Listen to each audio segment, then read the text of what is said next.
6 tersangka kasus pembunuhan dalam kasus poliandri maut di Kabupaten Goa, Sulawesi Selatan ditangkap tim Resmo Polda Sulawesi Selatan dan Resmo Polda Sulawesi Tengah.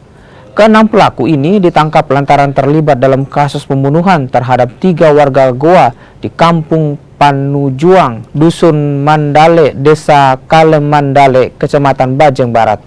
2 dari 6 pelaku terpaksa dilumpuhkan lantaran melawan saat akan ditangkap. 5 pelaku diancam dengan hukuman mati, sedangkan 1 pelaku lainnya diancam hukuman 9 bulan penjara. Jadi begini, ini kan suami pertama punya anak 2 orang, namanya pelaku ini ya, Angga dan Wawan. Nah, suami pertama namanya Herman, ini bapak, anak-anak.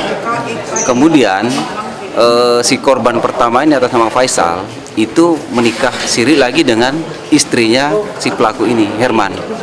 Nah itu, jadi dikatakan poliandri tadi karena si Faisal ini adalah suami kedua. Jadi yang pelaku pembunuhan ini adalah anak dari istrinya Faisal sendiri atau anak kandung dari istri dari Faisal.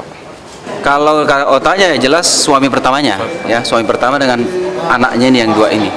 Yang disebut ini poliandri. Tapi ini yang belum cerai. Belum. Ya, intinya poliandri. Tapi nikah siri.